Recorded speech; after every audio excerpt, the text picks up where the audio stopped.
Hello, everyone, and welcome to another edition of The Swarm, a BW football podcast. I'm your host, Matt Florjancic, and for the next 30 minutes, we'll talk all things Yellow Jacket football. We'll catch up with quarterback Charlie Bubonics after his near 300-yard, 5-touchdown performance in a win over Muskingum last Saturday. We'll also catch up with star defensive end Jordan Smith, who is preparing to play his last home game as a Baldwin Wallace Yellow Jacket. And then we'll check in with the head man himself, the 8th-year coach, Jim Hilvert, and get his thoughts on the win over Muskingum as well as the upcoming game against the Ohio Northern University Polar Bears.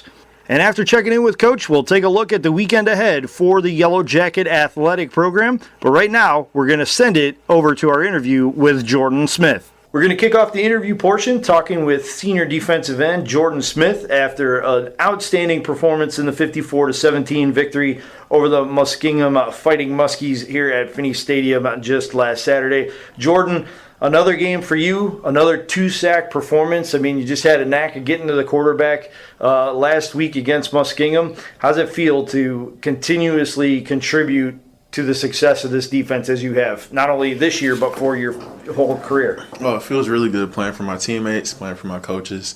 Overall, it's a good experience. Jordan, taking a look back at that Muskingum game, I mean, you get 2 sacks. The defense put pressure on the quarterback all night. I believe there were 5 or 6 quarterback hits total. I mean, what was the reasoning behind your success individually, and what helped you as a unit really control that line of scrimmage? I say individually as a unit, we have a really good drive to get to the quarterback. We really fight to get there, and we were only rushing 3 most of the time. One of those sacks, we were rushing 3, we still got there anyway. So when you get there at 3-5, that just means, we just wanted it more at the end of the day. And how important is it to, I don't want to get too philosophical, but imposing your will at the line of scrimmage? I mean, how big of an indicator is that to your success when you're able to really kind of control the action from the 4 guys up front? Oh, yeah, super important. I mean, Bryce Sanders and Judah, they do a good job of really helping us stop the run, and Hasim on the perimeter. And then once we get into those third and long ranges, that's where me and Hasim, we go to work and we make stuff happen. So, is there a competition among you on the defensive line, specifically with you and Hasim, to see who can impact the game with more sacks?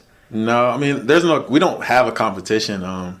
We like playing for each other, but there's no competition. But in a sense, though, if you see him get one, then you have to step up your game to go get one then? So you don't have bragging rights? I wouldn't even say bragging rights. Okay. I want to see him get one for sure. Okay. Yeah. Cool. I mean, that goes to I ask those questions because it goes to the point. We always talk about brotherhood around BW football. And when you don't have that kind of competition where you're trying to one-up each other and you're just happy to celebrate the moment for each other, I mean, that really speaks to what Coach talks about with the brotherhood and what this program is really all about. Mm-hmm. Could you talk about like how you go about how that's developed in your time here? Yeah, I think this is definitely a brotherhood forward team, very player led. I wanted to come to the meeting and shout out Alden Steele. He had 2 forced fumbles, and he had a crucial save on the goal line, stripping the tight end. So, I mean, we have players like that behind you, and then people like me, Hasim, in front of Steely. We make a pretty good defense. Yeah, talking about that, Alden Steele, I mean, he just seems to have a nose for the football, and I believe it was against this upcoming opponent when he played a couple of years ago where he had a strip of the opening kickoff and then took it back for a touchdown. Right. And he seems like he just has a nose for the football and is very smart about how he goes about trying to jar the ball loose. He doesn't take too many risks. He just makes the plays that are in front of him. Yep. Do you notice that when you watch film of him? Oh, yeah. He's a great player, Steely. He's very I don't want to say he's mute, but he's a man of few words, and he does his job, and he does it well. How important is it, though, from your perspective, when you're trying to pin your ears back, so to speak, and go after the quarterback and set the edge on the defensive line?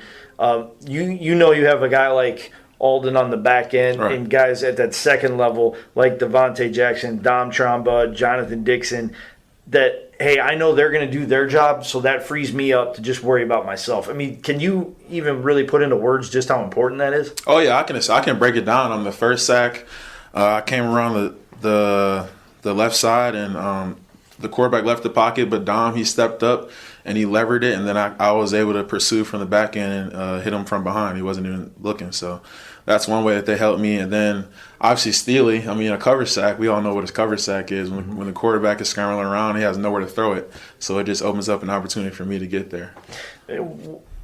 From your perspective as a defensive leader, like how invaluable is that to have those kind of playmakers and leadership guys at all levels to really make this defense what you want it to be? Oh, it's extremely valuable. Like I said, very player focused team, player led. It's a big deal for us. Taking a look at what you've been able to do this year, this is your final year of eligibility, correct? Yep, correct. When you look at the legacy that you're leaving, what do you want Jordan Smith to be remembered for? I want to be remembered as definitely a team guy. I try to be involved with everyone on our team. I try to make new connections, but at the end of the day, I also want to be a very good player on the field, and I want to be remembered by that. When I take a look at you and I talk with you and just watch how you play on the field on Saturdays, the thing that just kind of leaps off the page, if you will, is just your passion for the game and your love for your teammates. Mm-hmm. I mean, that's a pretty darn good legacy to leave, but obviously you had to work your way up to that. What has your experience been here at Baldwin Wallace? My experience here, so I came here as a linebacker, and then I was down on my luck a little bit because I wasn't really in the starting rotation, so then moved me to defensive end. They just believed in me when I really didn't believe in myself, so I think that is a huge role why I love playing here.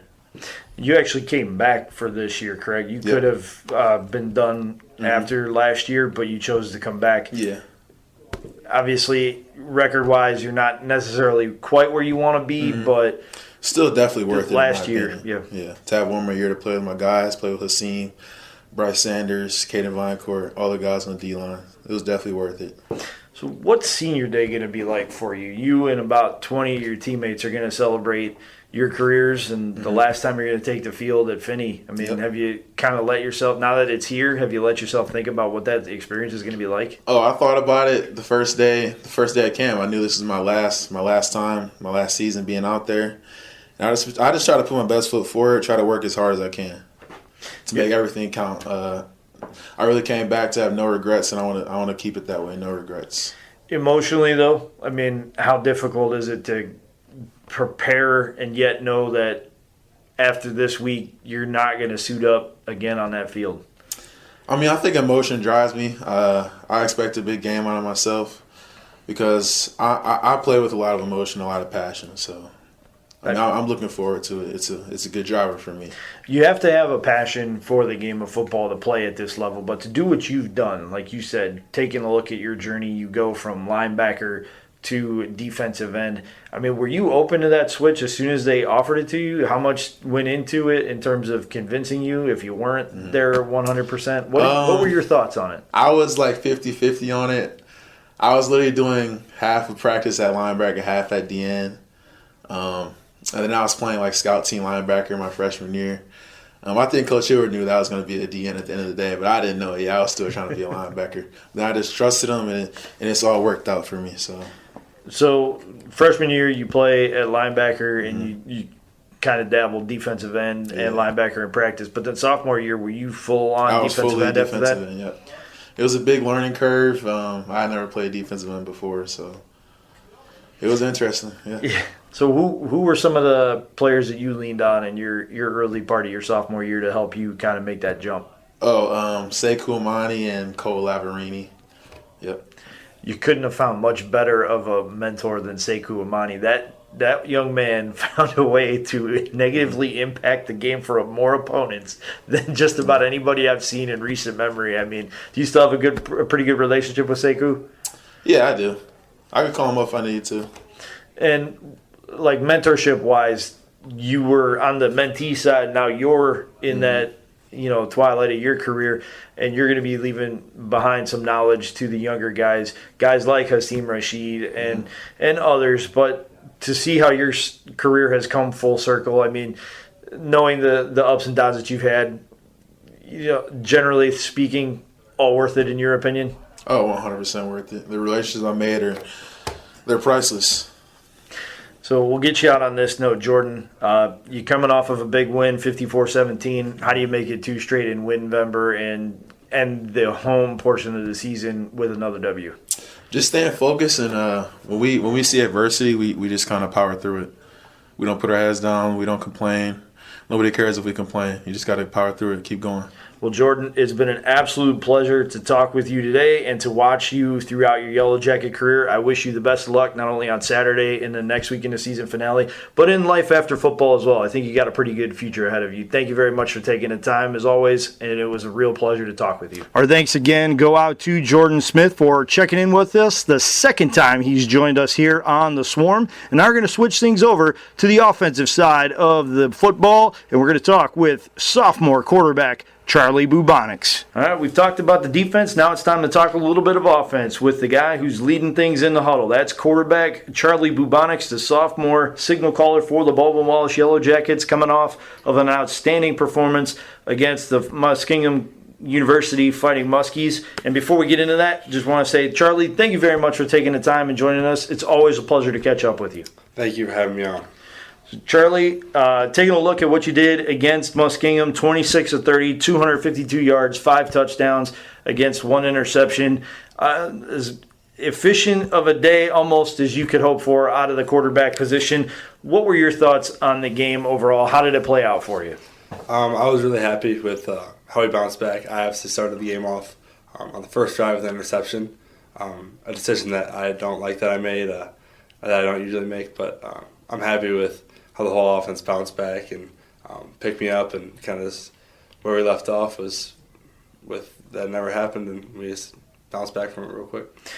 So I've talked to quite a few members of the offense over the course of the season, and the one thing they talk about with you is your leadership capabilities and your willingness to kind of give them the pick-me-up speech after they having a miscue. I mean, who was giving you that speech on Saturday, or did anybody give you that talk, pull you aside and say, hey, man, put it in the past, we've got a whole game ahead of us?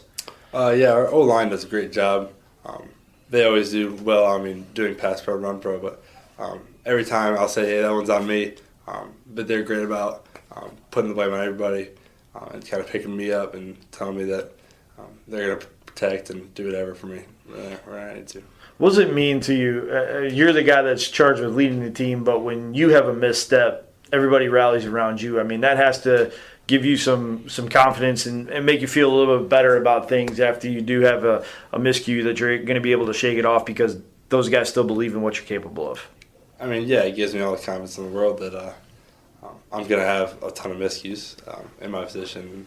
I have during this whole year, and it's been nothing but support. So it kind of just gives me the courage to keep fighting, keep playing. Taking a look a little bit further in depth with this performance against Muskingum, I mean, I'm going to give you a chance to brag on your wide receivers. First and foremost, Vinny LeMayo, 10 catches, 90 yards. And then Oliver Kelleher, 4 catches, 82 yards, 2 touchdowns. Just seemingly a big play every week out of Oliver. Looking at those two guys, they're elder statesmen here. They're going to be graduating or leaving the program, I should say, after this year. But what have they meant to the success of this team, to you in specifically? Yeah, I mean, Vinny and Oliver are 2 guys that I look up to, that I try to model what I do each day after them. But they just give everything they got, every practice, every game. Really the leaders of that wide receiver room. And we have senior day coming up, so obviously you want to play for them.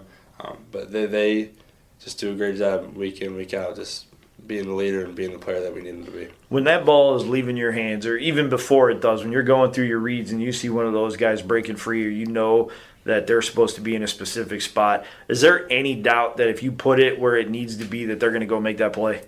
Yeah, there's ultimate trust there. There's no doubt that they're going to make the play if I put it in the right spot. There's no doubt that they're going to be the guys I can count on whenever I need to. From your perspective, when you take a look at this year, being a sophomore and having only one start to your name coming into the year, how invaluable is that to have that kind of leadership at the wide receiver position, but in a positive way where they're not saying, hey, you need to get me the ball. It's just they go out, they make the plays that need to be made, and they trust that you're going to put them in position to succeed. Yeah, I mean, it's everything. Kind of takes a lot off my shoulders. especially being new.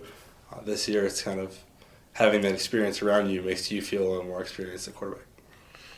Also, another opportunity to talk about your offensive line. Just one sack against given up to the Muskingum Muskies.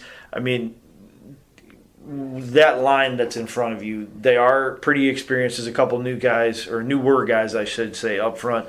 But by and large, I mean, they've done a pretty good job of protecting you all year. What does that do for you in terms of making your job easier, knowing that you're not going to be running for your life back there? It does everything. I mean, the receivers we have, with the time that the line's given me, is just a deadly combination. They are fighting every play to keep me safe and keep our running back safe, and they've just done a great job this year in every aspect of the game. Also, running back, we'd be remiss if we didn't mention that 8 different players got multiple carries against Muskingum, all had positive yards. And when you have that kind of depth in terms of running the football, yes, you could put up 292 and the 5 touchdowns, but it takes a little bit of pressure off you too, knowing that you've got the running game going if something's not clicking in the passing game. Yeah, I mean, the run game being open, every quarterback thinks, oh, you just want to pass the ball, but the run game is a quarterback's true dream because it opens up everything. And being able to run the ball takes a lot of pressure off you and makes the line's presence known, kind of imposing their will and being able to run the ball. We saw it on both sides of the line against Muskingum, where the defensive line did what they had to do against Muskingum, and then your offensive line kept a pretty clean pocket for most of the game. I mean, just how important is it to control that line of scrimmage and never look back from it? It's the most vital part of the game, I think. Our D-line does an absolutely fantastic job, along with our whole defense, of just kind of controlling that offense, giving us good field position. But when you control the line of scrimmage, you control the game. And they've done a great job, both O-line and D-line, all year. What were your expectations for this offense coming into the 2024 season, and how has the season played out in your opinion? My expectations were high, and they still are. And I think we've done some things well. But as far as expectation goes, I think we can hold ourselves to a higher standard. And I think we can definitely push to be even better. Even after a good performance last week, we still have many miscues, many things we've picked up on that we can definitely build on and just keep getting better week to week. Obviously, we all know what the situation is from a postseason standpoint, but these next 2 games, how vital are they for you going forward and for this team going forward to set the standard of, hey, we know where we wanted to be and we fell a little bit short, but this is what we are capable of when we're all locked in together? Yeah, it means the world. These 2 games kind of put a stamp on this season. It kind of put a stamp on what we've done. That we can't hang our heads on the games we've lost this year because that's just not something we want to roll on a 2025 season with. And just kind of, making our presence known, making us aware of how good we can be as an offense if we do play 4 quarters of football and get rid of some of those miscues. It's going to be an emotional week for everybody. Senior week is always that way. I mean, you're going to honor close to 24 teammates who will play their last game at Finney Stadium on Saturday. From your perspective, obviously they're emotional because it's their last one, but what's the emotions like for you in terms of leading a team knowing that you're trying to put one on the board in the left-hand column for the guys who are not going to be here next year? It means a lot. I mean, those seniors obviously have put 4 years of work into this, and that's sad for them, but I'm also going to miss the guys that I've become close with. I've played with these guys for 2 years now, and I've built some relationships that'll last a lifetime. So it means something for everybody. You play for those guys that are going to be leaving, and you play with them for the last time in George Finney Stadium. So it's kind of really important that we stress that and kind of put emphasis and say thank you to those seniors who played for us. Yeah, and by saying thank you, you mean finishing it the right way with a W, right? Yes, exactly what I mean. Well, Charlie, thank you very much for taking the time to join us here today, and we look forward to seeing what not only the next 2 weeks, but what beyond the future holds for you in coming seasons and what you can do for the Yellow Jackets. Thank you again for taking the time and talking with us here on The Swarm. Thank you for having me on. That's star quarterback Charlie Bubonics. We'll be back with more right after this break. Thanks again go out to our Quarterback here at Baldwin Wallace, Charlie Bubonics, joining us here on the Swarm podcast. And now we're going to turn things over to head coach Jim Hilvert. Hello, everyone, and welcome back to the Swarm, a BW football podcast. Matt Florjancic now joined by the head coach of the Baldwin Wallace Yellow Jackets, Coach Jim Hilvert. Coach, as always, it's great to talk with you, especially after another win, a 54-17 win. Yes, Matt, I say it's always nice to be able to come off the victory and talk about what we did this past weekend. And I thought we did some really good stuff after coming back from obviously 2 rough weeks. Guys showed a lot of pride, showed a lot of heart this week, and came in with a huge win. Taking a look in depth at that win, 8 different rushers got multiple carries in that win. I mean, how nice is it to get more people involved and make sure that everybody who's contributing, be it in practice and in film sessions, gets their opportunity at some point to have an impact on the game? It was awesome to see a lot of different people contribute. We talked about it today. Mark Wilson had his first college touchdown. Jacob Russell kicked his first college point. To see all the different people that got able to, Polly Jackson, Will Trowski, all of these different people being able to contribute to the win, which was awesome. Being able to rebound, obviously, like I said, it's been a tough last 2 weeks. Guys did a really good job coming back home. And I thought Muskingum, coach, does a great job at Muskingum. I thought they had some really good players. I thought we came out and we played really well, established ourselves really well early in the game, played 4 quarters of football.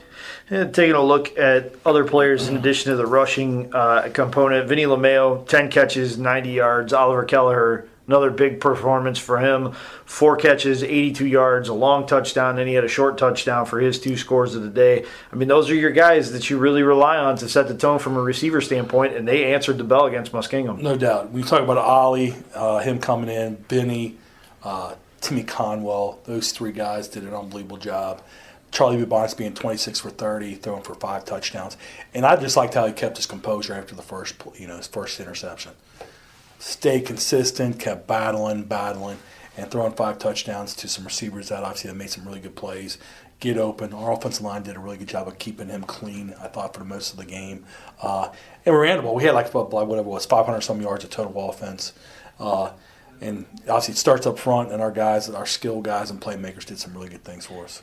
Charlie's been able to put up some outstanding numbers slinging the ball around the field all year, but when you look at this performance and how he's progressed maybe from week 1 to now, I mean, are you seeing what you want to see out of Charlie in the way he leads this offense? Oh yeah, because I think he will tell you he did not play well against Marietta, and he came back this week and played really well because I thought he had a really good game against Heights.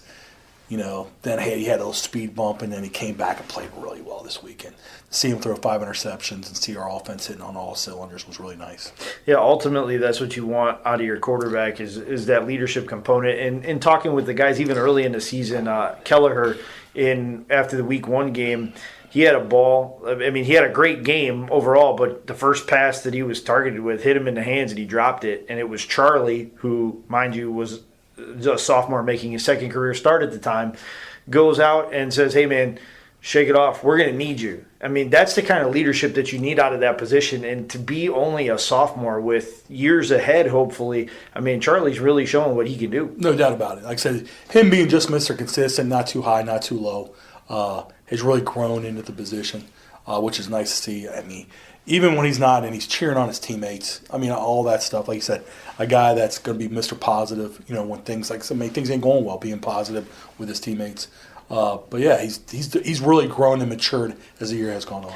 I mean, it's a game of adversity. You're going to hit valleys and you're going to hit peaks. And having that steady leadership from such a young guy, I mean, obviously that's a welcome sight. But was that always something that you noticed about Charlie, was his steadiness? Yeah, just being consistent, being steady. Obviously, like I said, not getting too high, not getting too low.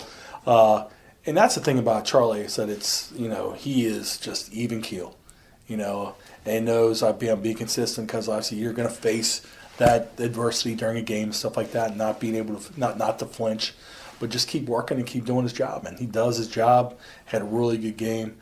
For him to throw 5 touchdowns, and on the year to be able to throw, I think it's 22 touchdowns and having 6 interceptions, and I think close to 1,800 yards is really good, for his first year, it's like you said, as a starter. And being that rock back there where guys can look at him and being that leader. Because the quarterback position, we all know, Natural is leadership. that natural leadership position.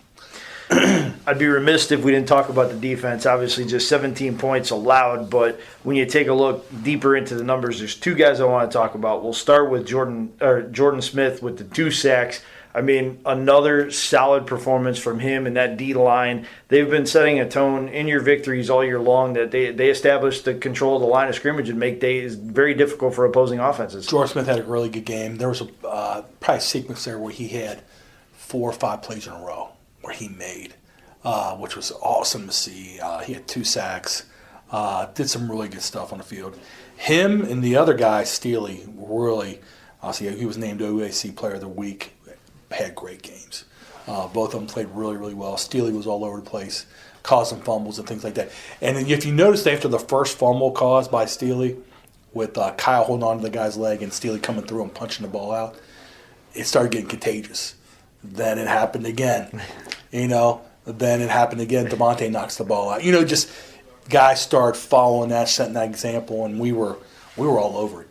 That's one of the best things I've seen for us is 3 fumbles caused and getting all 3 of those. And the guys were all excited and jacked up about that, which is fun to see. Yeah, Alden Steele with 3 forced fumbles. Yes. He led the way with 11 tackles. Have you ever seen a guy force 3 fumbles in a game before? And how nice was it to see it? And how he did it, to be able to be smart enough to be able to punch at the ball. Just smart, headsy football player. And he's another guy. Even fly. It doesn't matter if we're playing Muskingum, Mount St. Joe, Mount Union. It does not matter. He is the same guy over and over.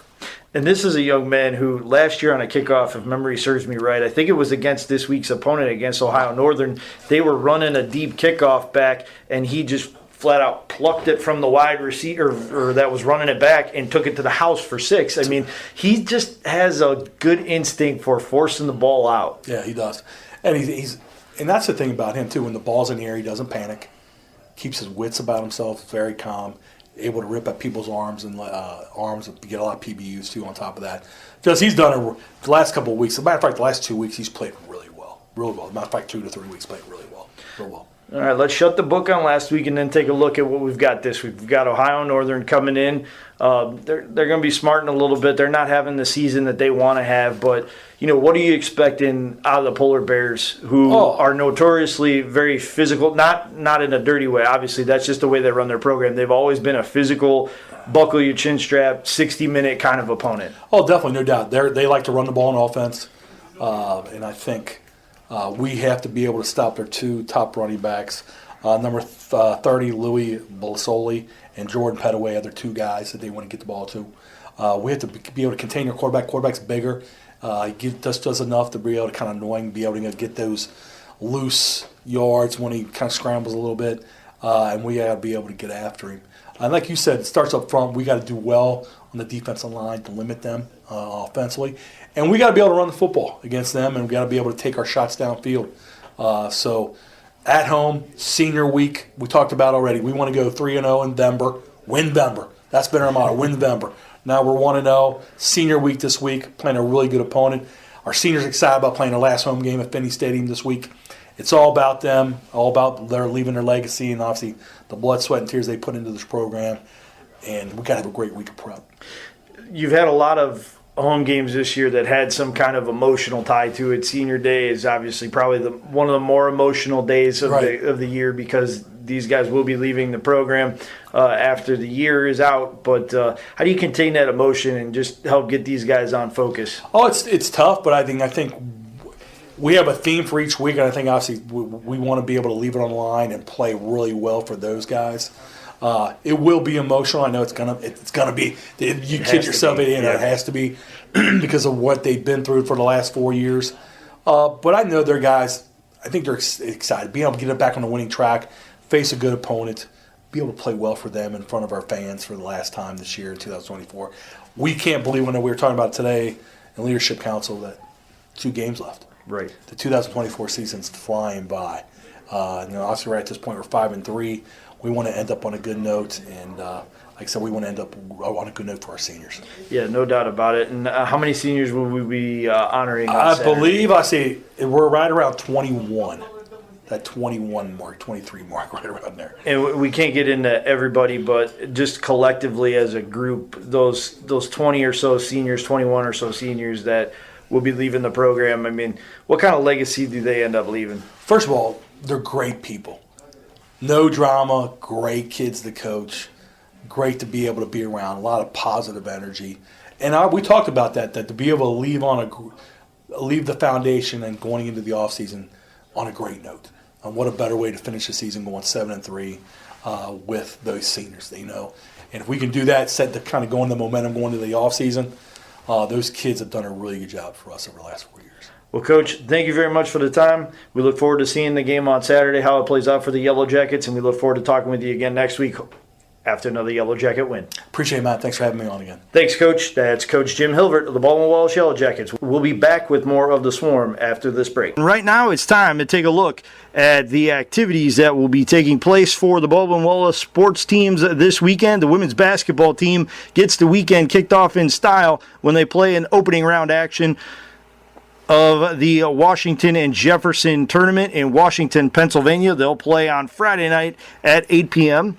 And then on Saturday, it's a full slate of wrestling and basketball and fall sports activities as the men's wrestling team competes at the Trine Invitational with first matches set for 9 a.m. The women's wrestling team competes in the Adrian, Michigan duels starting at 10 a.m. Then the men's and women's bowling teams will play in the Roto Grip Raider Classic hosted by Wright State University in Beaver Creek, Ohio. The first throws will take place at high noon.